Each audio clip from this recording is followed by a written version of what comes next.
Salam jumpa dengan Mojok di Pungta pada hari ke-9 bulan Januari 2023 pada Pesta Pembaptisan Tuhan.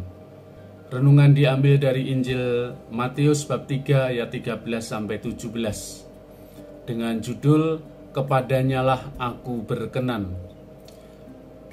Saudara-saudari, masih ingatkah ketika Anda menerima baptisan dulu? Kapan waktunya? Di mana dibaptisnya? Oleh siapakah Anda menerima baptisan itu? Siapa yang menjadi wali baptisnya? Entah kita dibaptis waktu bayi atau baptis dewasa, pasti ada tanda resmi surat baptis yang kita punya. Mungkin Anda perlu mencari-cari surat baptisnya dulu sebelum Anda bisa menjawab semua pertanyaan tadi. Ya, kalau ada simpanan surat baptisnya, kalau tidak harus mencari dulu di buku baptis tempat Anda dulu dibaptis di paroki. Peristiwa itu adalah peristiwa terpenting dalam hidup kita, karena dengan baptisan kita dilahirkan kembali dari air dan Roh Kudus.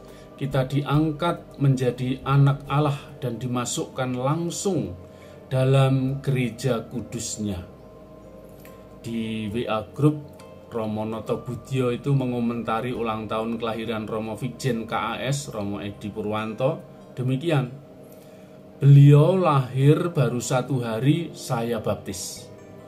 Inilah kebiasaan yang bagus di paroki Promasan, Sendang Songo. Orang tua bertanggung jawab dan memikirkan keselamatan jiwa bagi anaknya. Maka itulah kemudian langsung dibaptiskan. Jadi sebenarnya yang kita rayakan tidak hanya hari ulang tahun kelahiran, tetapi juga hari pembaptisan. Dalam pembaptisan itu kita diwisuda secara resmi menjadi anggota Gereja Kristus. Saudara-saudari, dalam Injil Matius, Yohanes Pembaptis sebetulnya merasa tidak pantas membaptis Yesus, Sang Mesias. Namun hal itu tetap harus dijalani untuk menggenapi rencana dan kehendak Allah.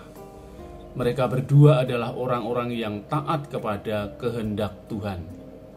Ketika Yesus dibaptis, terdengarlah suara dari surga yang mengatakan, "Inilah putraku yang terkasih, kepadanyalah aku berkenan."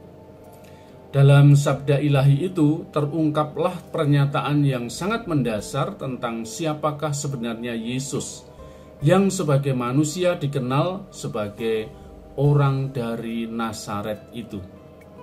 Ternyata Yesus adalah ungkapan cinta kasih Allah kepada Israel yang baru, yaitu umat kesayangannya yang sebenarnya.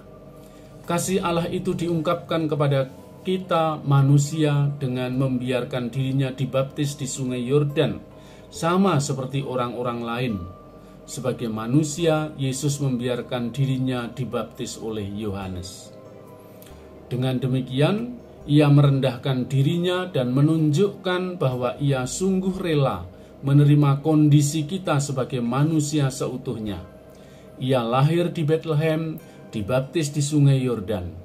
Tindakan ini dipandang sebagai pengakuan diri bahwa Yesus adalah manusia lemah seperti kita.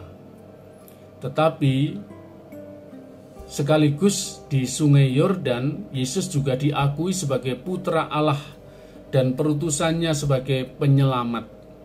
Ia taat dan setia melaksanakan perutusannya, rela mengalami sengsara, ditolak dan menderita, bahkan mati di salib, di mana ia dengan demikian akhirnya menyelesaikan perutusannya.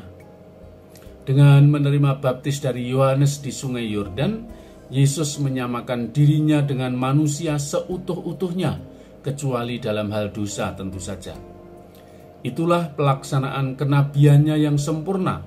Ia menjadi manusia untuk menyelamatkan kemanusiaan kita yang sudah jatuh. Kita pun diundang dan diutus Tuhan untuk melaksanakan tugas kenabian gereja berdasarkan baptis yang telah kita terima. Kita semua tanpa kecuali dibaptis dalam Yesus Kristus. Artinya, kita dibaptis juga di dalam hidup sampai dengan kematiannya. Karena baptis, kita juga dipanggil untuk mewartakan tugas kenabian kepada umat manusia.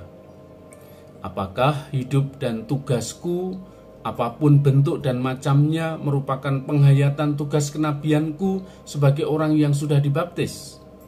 Apakah yang dapat kulakukan sekarang ini di dalam keluarga, di tempat kerja, di lingkungan gereja, di tengah masyarakat konkret sekarang ini sebagai wujud baptis yang berguna untuk menyelamatkan sesama?